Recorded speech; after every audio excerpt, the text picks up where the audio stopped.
Ladies and gentlemen, the President of the United States.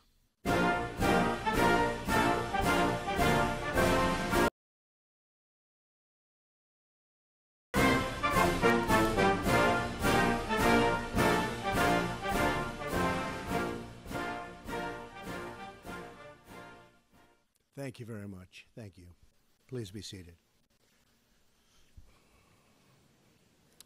Vice President Pence, Secretary of State Tillerson, members of the Cabinet, General Dunford, Deputy Secretary Shanahan, and Colonel Duggan. Most especially, thank you to the men and women of Fort Myer and every member of the United States military at home and abroad. We send our thoughts and prayers to the families of our brave sailors who were injured and lost after a tragic collision at sea, as well as to those conducting the search and recovery efforts. I am here tonight to lay out our path forward in Afghanistan and South Asia. But before I provide the details of our new strategy, I want to say a few words to the service members here with us tonight, to those watching from their posts, and to all Americans listening at home. Since the founding of our republic, our country has produced a special class of heroes whose selflessness, courage, and resolve is unmatched in human history. American patriots from every generation have given their last breath on the battlefield for our nation and for our freedom.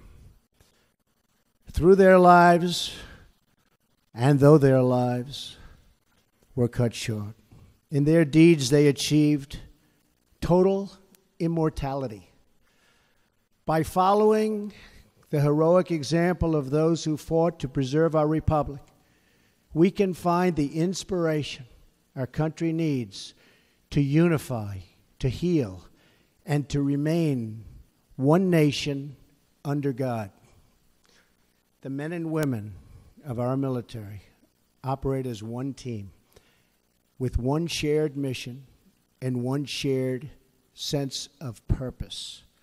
They transcend every line of race, ethnicity, creed, and color to serve together and sacrifice together in absolutely perfect cohesion.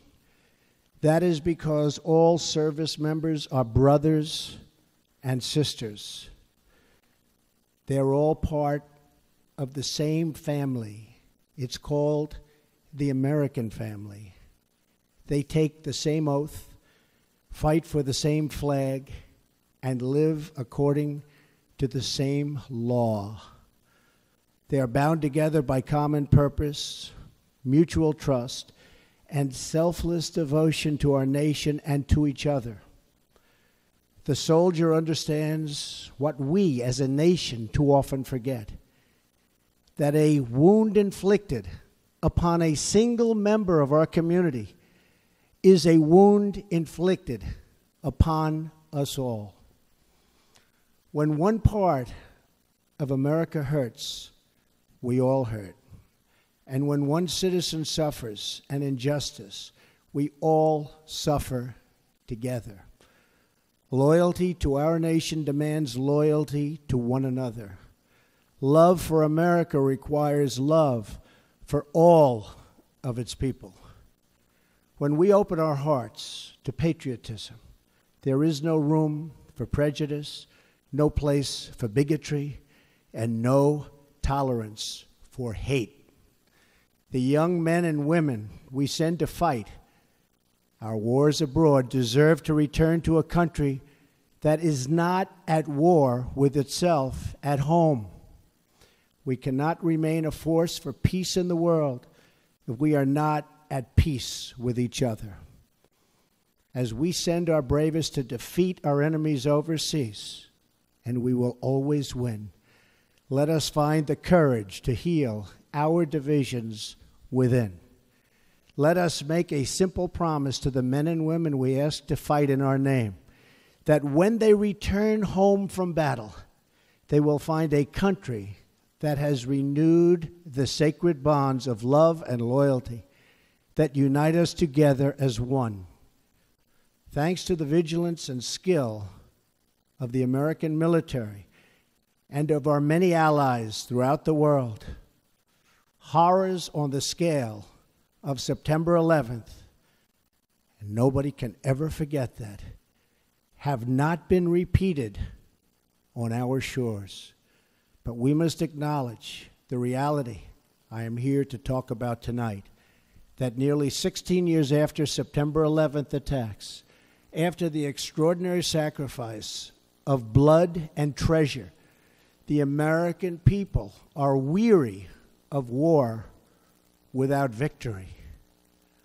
Nowhere is this more evident than with the war in Afghanistan, the longest war in American history, 17 years. I share the American people's frustration. I also share their frustration over a foreign policy that has spent too much time, energy, money, and most importantly, lives, trying to rebuild countries in our own image instead of pursuing our security interests above all other considerations. That is why, shortly after my inauguration, I directed Secretary of Defense Mattis and my national security team to undertake a comprehensive review of all strategic options in Afghanistan and South Asia. My original instinct was to pull out, and historically, I like following my instincts. But all my life, I've heard that decisions are much different when you sit behind the desk in the Oval Office. In other words, when you're President of the United States. So I studied Afghanistan in great detail and from every conceivable angle. After many meetings over many months, we held our final meeting last Friday at Camp David with my cabinet and generals to complete our strategy. I arrived at three fundamental conclusions about America's core interests in Afghanistan. First, our nation must seek an honorable and enduring outcome worthy of the tremendous sacrifices that have been made, especially the sacrifices of lives. The men and women who serve our nation in combat deserve a plan for victory. They deserve the tools they need and the trust they have earned to fight and to win. Second, the consequences of a rapid exit are both predictable and unacceptable. 9/11, the worst terrorist attack in our history, was planned and directed from Afghanistan because that country was ruled by a government that gave comfort and shelter to terrorists. A hasty withdrawal would create a vacuum that terrorists, including ISIS and Al-Qaeda, would instantly fill, just as happened before September 11th.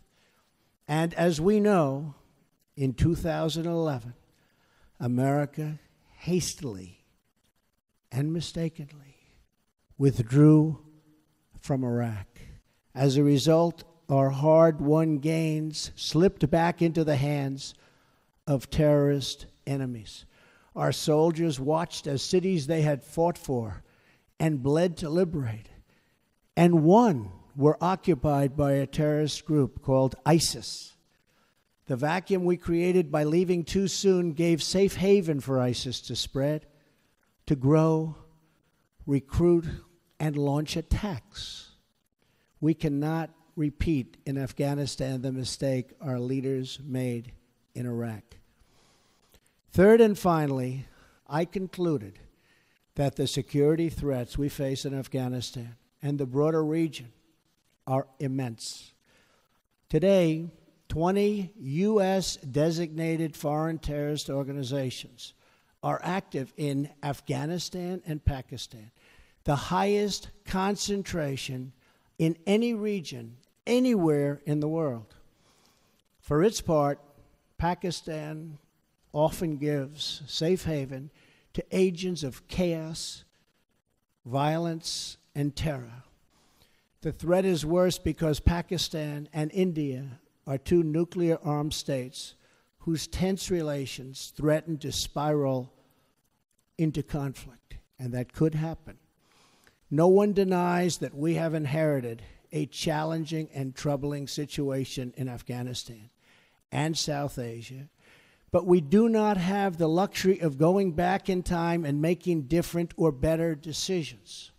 When I became president, I was given a bad and very complex hand, but I fully knew what I was getting into, big and intricate problems. But one way or another, these problems will be solved. I'm a problem solver. And in the end, we will win.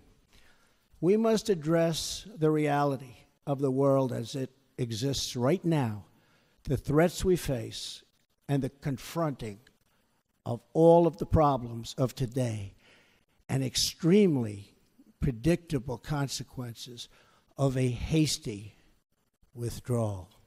We need look no further than last week's vile, vicious attack in Barcelona to understand that terror groups will stop at nothing to commit the mass murder of innocent men, women, and children. You saw it for yourself. Horrible. As I outlined in my speech in Saudi Arabia 3 months ago, America and our partners are committed to stripping terrorists of their territory, cutting off their funding, and exposing the false allure of their evil ideology. Terrorists who slaughter innocent people will find no glory in this life or the next. They are nothing but thugs and criminals and predators and, that's right, losers. Working alongside our allies, we will break their will, dry up their recruitment, keep them from crossing our borders, and yes, we will defeat them, and we will defeat them handily. In Afghanistan and Pakistan, America's interests are clear. We must stop the resurgence of safe havens that enable terrorists to threaten America, and we must prevent nuclear weapons and materials from coming into the hands of terrorists and being used against us or anywhere in the world, for that matter. But to prosecute this war, we will learn from history. As a result of our comprehensive review, American strategy in Afghanistan and South Asia will change dramatically in the following ways. A core pillar of our new strategy is a shift from a time-based approach to one based on conditions. I've said it many times, how counterproductive it is for the United States to announce in advance the dates we intend to begin or end military options. We will not talk about numbers of troops or our plans for further military activities. Conditions on the ground, not arbitrary timetables, will guide our strategy from now on. America's enemies must never know our plans or believe they can wait us out. I will not say when we are going to attack, but attack we will. Another fundamental pillar of our new strategy is the integration of all instruments of American power, diplomatic, economic, and military, toward a successful outcome. Someday, after an effective military effort, perhaps it will be possible to have a political settlement that includes elements of the Taliban in Afghanistan. But nobody knows if or when that will ever happen. America will continue its support for the Afghan government and the Afghan military as they confront the Taliban in the field.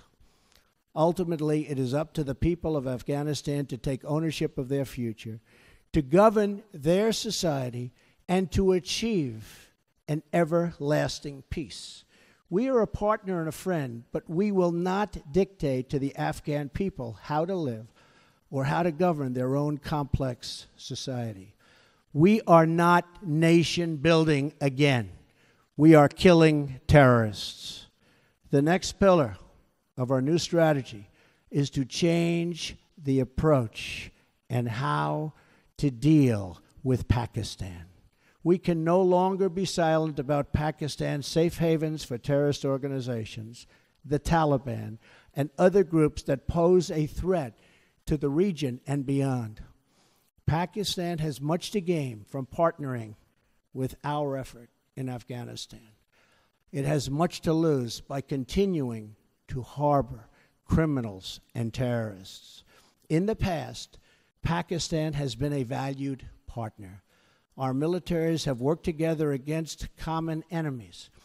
The Pakistani people have suffered greatly from terrorism and extremism. We recognize those contributions and those sacrifices. But Pakistan has also sheltered the same organizations that try every single day to kill our people. We have been paying Pakistan billions and billions of dollars. At the same time, they are housing the very terrorists that we are fighting. But that will have to change, and that will change immediately. No partnership can survive a country's harboring of militants and terrorists who target U.S. service members and officials. It is time for Pakistan to demonstrate its commitment to civilization, order, and to peace. Another critical part of the South Asia strategy for America is to further develop its strategic partnership with India, the world's largest democracy and a key security and economic partner of the United States. We appreciate India's important contributions to stability in Afghanistan, but India makes billions of dollars in trade with the United States, and we want them to help us more with Afghanistan, especially in the area of economic assistance and development. We are committed to pursuing our shared objectives for peace and security in South Asia and the broader Indo-Pacific region. Finally, my administration will ensure that you, the brave defenders of the American people, will have the necessary tools and rules of engagement to make this strategy work and work effectively and work quickly. I have already lifted restrictions the previous administration placed on our warfighters that prevented the Secretary of Defense and our commanders in the field from fully and swiftly waging battle against the enemy. Micromanagement from Washington, D.C. does not win battles. They are won in the field, drawing upon the judgment and expertise of wartime commanders and frontline soldiers, acting in real time with real authority and with a clear mission to defeat the enemy. That's why we will also expand authority for American armed forces to target the terrorist and criminal networks that sow violence and chaos throughout Afghanistan. These killers need to know they have nowhere to hide, that no place is beyond the reach of American might and American arms. Retribution will be fast and powerful as we lift restrictions and expand authorities in the field. We are already seeing dramatic results in the campaign to defeat ISIS, including the liberation of Mosul in Iraq. Since my inauguration, we have achieved record-breaking success in that regard. We will also maximize sanctions and other financial and law enforcement actions against these networks to eliminate their ability to export terror. When America commits its warriors to battle, we must ensure they have every weapon to apply swift, decisive, and overwhelming force. Our troops will fight to win. We will fight to win. From now on, victory will have a clear definition: attacking our enemies, obliterating ISIS, crushing al-Qaeda, preventing the Taliban from taking over Afghanistan, and stopping mass terror attacks against America before they emerge.